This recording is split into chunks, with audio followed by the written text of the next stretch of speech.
Irmãos, nós vamos ler na versão King James, que é a que eu sempre uso, 2 Samuel 6:13. Um texto maravilhoso. A palavra do Senhor diz assim: assim que os carregadores da arca de Yahvé deram os primeiros 6 passos, ele já havia sacrificado um boi e um novilho gordo ao Senhor.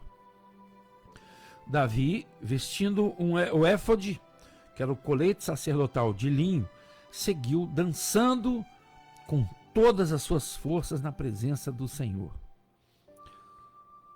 Assim, Davi e todo o povo de Israel subiam, trazendo a arca do Senhor, com brados de alegria, ao som de jubiloso som de trombetas. Entretanto, aconteceu que, entrando a arca do Senhor na cidade de Davi, a filha de Saul, Milcal, contemplava tudo de uma janela.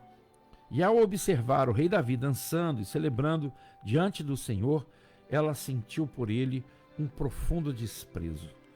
Só até aqui.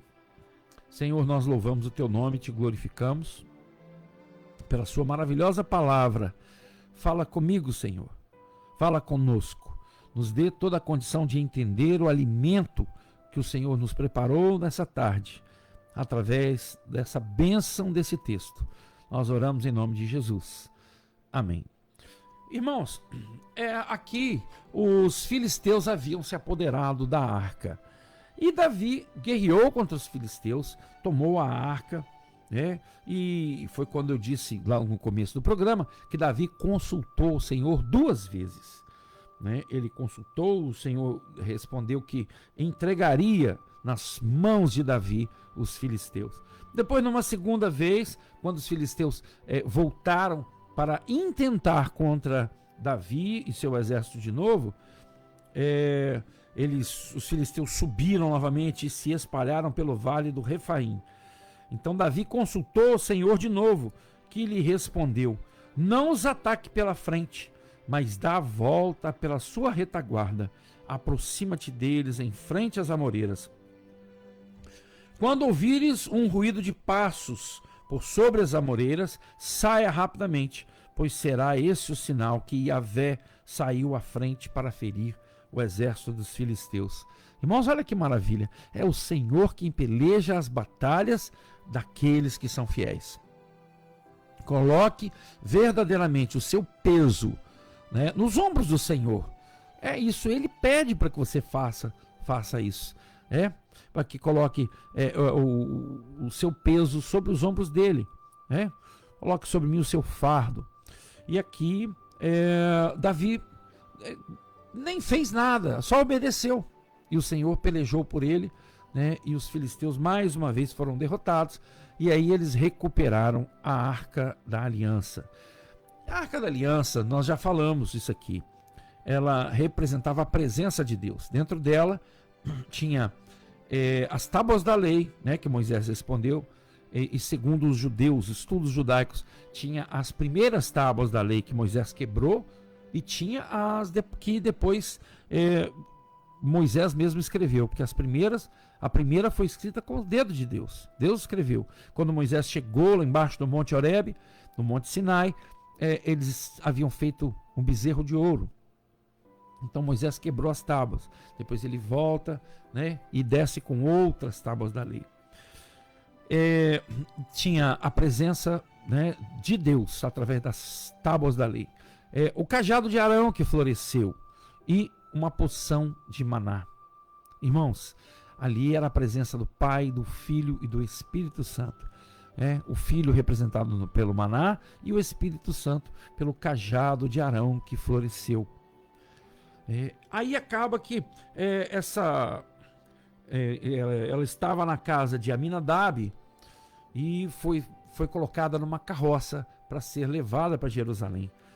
E acontece um fato muito interessante, lembrando que o Antigo Testamento, as orientações do Senhor para a antiga aliança, no original nem é Antigo Testamento, é a antiga aliança, porque essa aliança foi renovada em Jesus e nós vivemos a nova aliança. Então, esses seriam os nomes corretos. né? A gente costumou falar Antigo Testamento e Novo Testamento, mas o certo é Antiga Aliança e Nova Aliança. A Antiga Aliança é muito ritualística, é muita coisa para se aprender como comportamento. Não pode fazer isso, não pode fazer aquilo, você pode fazer isso, você pode fazer aquilo.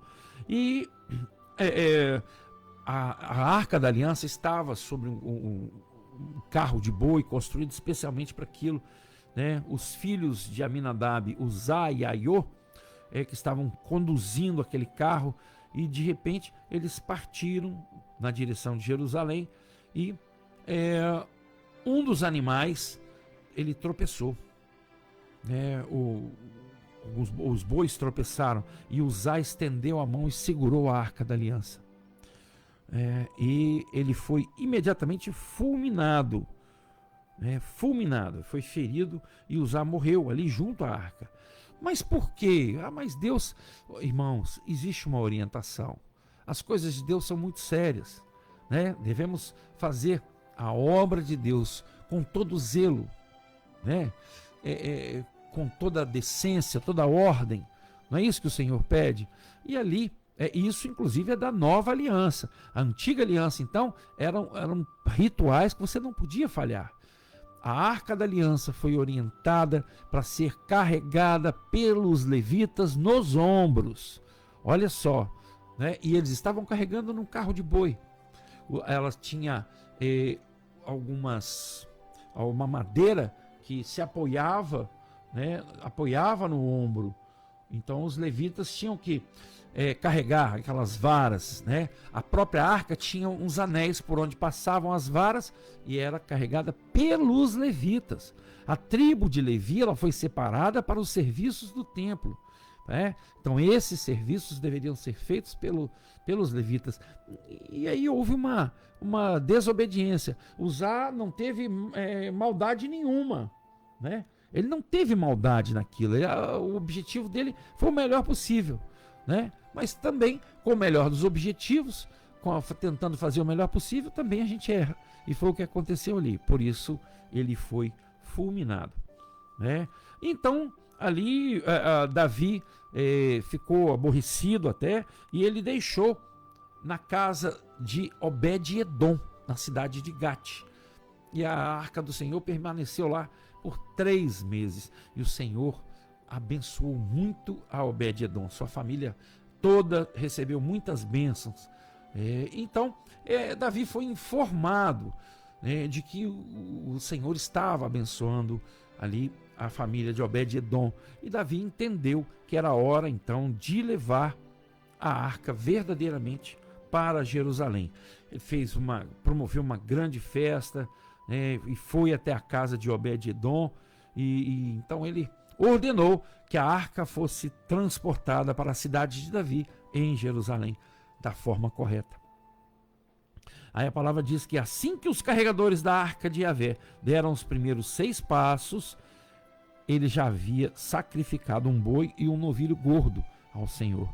Irmãos, aqui está diferente, né? A arca foi colocada erradamente em cima de um carro de boi, né? Os irmãos entenderam que a gente precisa buscar nessas orientações do Senhor e cumprir aquilo que verdadeiramente foi orientado para nós, né? Fazer diferente, dar um jeitinho. A obra não se dá um jeitinho, né? Devemos realizar a obra conforme a orientação que o Senhor tem para nós, né? Isso sim é realizar verdadeiramente a obra. Então Davi, ele vestindo um éfode, um colete sacerdotal de linho, seguiu dançando com todas as suas forças na presença do Senhor. Olha só o que a palavra diz. Davi não se exibiu para o povo, Davi não se exibiu para as mulheres que estavam ali, não se exibiu, não queria chamar atenção para aquilo, ele estava louvando e glorificando ao Senhor. E quando ele estava chegando na cidade de Davi, a filha de Saul, Milcal, que era a sua esposa, numa falta de sabedoria tremenda, foi chamar a atenção de Davi. né? Observou e ficou teve uma ação de grande desprezo. E assim que Davi depois ofereceu os holocaustos, sacrifícios de paz e comunhão, ele abençoou o povo em nome do Senhor dos Exércitos. Aí ele fez uma festa, uma grande festa, homens e mulheres, todos receberam porções aí de pão, pedaço de carne, vinho, bolo, né? E ela despediu o povo e foi para sua casa. E chegando em casa, foi abençoar o seu lar. Essa era a intenção dele. Ele estava movido pelo Espírito Santo, né? Ele havia dançado para agradar a Deus, né? Mas ele foi recebido pela sua esposa, que saiu ao seu encontro e o censurou, dizendo: que bela atitude teve o grande homem de Israel nesse dia. O rei de Israel mais parecia em desavergonhado, tirando o manto real e ficando apenas com a túnica de linho em frente das escravas e de seus servos, como um homem vulgar. Irmãos, a mulher precisa ter sensatez. Todos nós precisamos ter, né? Mas aqui é uma lição mais voltada para as mulheres. Que falta de sabedoria, que forma desagradável de corrigir um homem, marido dela e rei de Israel, que teve uma atitude movida pelo Espírito Santo. Olhem só a resposta que Davi deu. Contudo, Davi ponderou e respondeu a Mical: foi na presença do Senhor que eu dancei, foi de júbilo e louvor que celebrei a Yahvé, que me escolheu em lugar de seu pai ou de qualquer outro dos seus descendentes, quando me instituiu monarca sobre o povo de Yahvé, sobre todo Israel. Pois é, ela perdeu uma grande oportunidade de ficar calada, né? Faltou discernimento, faltou sabedoria. As nossas esposas, as mulheres, precisam ter sabedoria para lidar com seus esposos. Os esposos precisam também de sabedoria, né, para lidar com as esposas. Mas nessa ação aqui, nós estamos mais falando sobre uma orientação que o Senhor deu para Mical, através da palavra que Davi deu para ela, certamente movido pelo Espírito Santo. E ainda para complicar um pouco mais, dali em diante, Davi, ela não teve mais filhos. E até o dia da sua morte, Mical, filha de Saul, nunca gerou um único filho. Perdeu a oportunidade, né, de louvar o Senhor, de glorificar o Senhor, de compartilhar com seu marido daquele momento de alegria. Irmãos, você estar na presença do Senhor, né, carregar a arca que representa a presença do Pai, do Filho e do Espírito Santo, né? Muitas vezes as pessoas perguntam: mas por que na sua igreja não dança? Irmãos, porque ninguém alcança essa profundidade que Davi alcançou aqui. As pessoas que querem dançar, querem imitar algumas coisas feitas na televisão. Não é verdade? Isso, nós precisamos agradar a Deus, louvar a Deus com todo, de corpo e alma. Quando os judeus estão lá no Muro das Lamentações, balançando o seu corpo, eles estão orando de corpo e alma, né? E os irmãos sabem por que no Muro das Lamentações eles oram ali? Porque foi a única parte que sobrou do templo, do antigo templo. Eles gostariam de estar orando no templo, né? O primeiro templo, que foi construído por Salomão, filho de Davi, né? A arca que foi levada para a cidade de Davi, em Jerusalém. E depois Deus orienta Davi como vai ser o templo, dá as medidas e tal. Mas quem constrói é Salomão, porque Deus fala que Davi foi muito guerreiro, né? E o templo seria um templo de paz. Então, as mãos de Davi tinham muito sangue. Então, ele permitiu apenas que o seu filho, Salomão, construísse o templo, que foi destruído no ano 586 a.C. por Nabucodonosor, né? Depois ele foi reconstruído, e depois tornou a ser destruído no ano 70 já da nossa era, quando até Jesus profetizou que não ficaria pedra sobre pedra que não fosse destruído. Mateus 24, Marcos 13 e Lucas 21 falam sobre isso. Mas acontece que o próprio Nabucodonosor deixou uma parte do muro, de pé, ele não destruiu aquilo ali. E na segunda destruição, que foi feita por Tito, um general romano, também aquela parte ali não foi destruída. É por isso que se chama, que eles oram ali no Muro das Lamentações. Outro dia eu vou trazer outra palavra falando por que se chama Muro das Lamentações. Eu já falei uma vez, mas a gente vai repetir o texto, né? Certamente a mensagem é diferente, porque o Senhor nunca dá o mesmo discernimento, a mesma direção de mensagem, mesmo que o texto seja o mesmo. Então ali eles oram naquele muro, não é adorando o muro, né? Mas é da forma que eles estariam orando no templo. E hoje no lugar do templo tem aquela aberração daquela mesquita da cúpula dourada lá em cima, né? O templo seria na parte de cima. Mas a palavra do Senhor diz que o templo vai ser reconstruído, né? A palavra lá em Tessalonicenses diz que quando vires a abominação da desolação assentada no lugar que seria de Deus, então isso deixa bem claro, né, que o templo vai ser reconstruído. O terceiro templo, Israel já tem todas as pedras cortadas para a reconstrução do templo, tem todos os utensílios já feitos.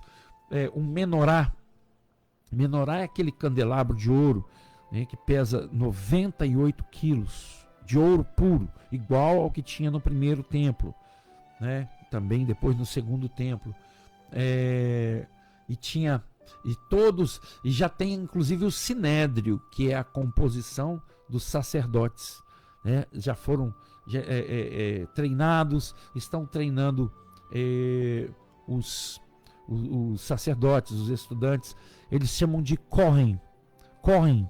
Todos que têm sobrenome Kohen são descendentes da tribo dos levitas, e esses levitas estão sendo preparados para conduzir, né, o seu serviço no templo, o serviço de louvor e todo o serviço de limpeza do templo, arrumação do templo é conduzido pelos levitas, né, e eles já estão sendo treinados para o terceiro templo. Isso é mais um sinal da volta de Jesus. Portanto, irmãos, quando você quiser glorificar o Senhor, o faça com ordem e decência, com amor, com toda a condição.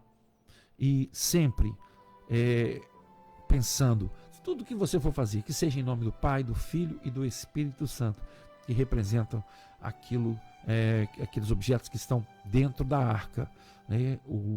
As tábuas da lei, o maná e o cajado de Arão que floresceu.